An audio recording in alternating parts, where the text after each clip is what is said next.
नमस्कार. महाराष्ट्रातील विविध क्षेत्रातील बातम्या झटपट आपल्या मोबाईलवर पाहण्यासाठी लगेचच सबस्क्राईब करा राष्ट्रशक्ती लाईव्ह न्यूज आणि सोबत बेल आयकॉन प्रेस करायला विसरू नका. काही ठिकाणी कॉपीचे प्रकरण समोर आलेले आहेत. त्या सगळ्या अनुषंगाने आपण आढावा घेतलेला आहे. काय कारवाईचे आदेश दिले? नाही, निश्चितपणे 12वीच्या परीक्षा आता प्रगतीपथावर आहेत. येणाऱ्या काळामध्ये 10वीच्याही परीक्षा संपन्न होणार आहेत आणि गेल्या काही महिन्यांच्या पासून सर्व विद्यार्थ्यांना आम्ही विनंती आवाहन केलेलं होतं की तुम्ही अतिशय निर्भीडपणे या परीक्षांना सामोरं जा, हसत खेळत सामोरं जा.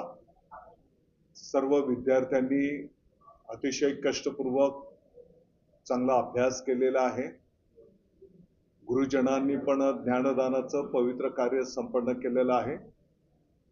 विद्यार्थ्यांच्या पालकांनी पण चांगली मेहनत घेतलेली आहे आणि म्हणून निश्चितपणे विद्यार्थ्यांना त्या ठिकाणी यश मिळेल अशा शुभेच्छाही माननीय मुख्यमंत्री महोदय, माननीय उपमुख्यमंत्री महोदयांनी त्या ठिकाणी दिलेल्या आहेत.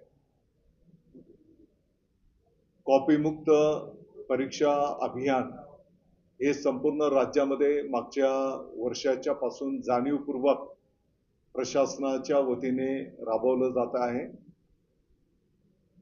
यामध्ये शिक्षण विभागाची तर जबाबदारी आहेच, परंतु त्याच्यासोबत मग महसूल विभाग असेल, गृह विभाग असेल, ग्रामविकास विभाग असेल, याही विभागांचं सहकार्य त्या ठिकाणी घेतलं जात आहे. वारंवार या संदर्भातल्या आढावा बैठकी संपन्न झालेल्या आहेत आणि मग जिथे जिथे परीक्षा केंद्र आहेत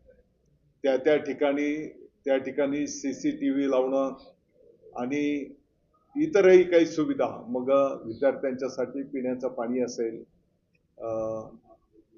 बसेसही वेळेवर त्या ठिकाणी पोहोचल्या पाहिजेत, विद्यार्थ्यांना कुठलीही अडचण निर्माण होणार नाही याची काळजी घेण्याचे निर्देश देण्यात आलेले होते.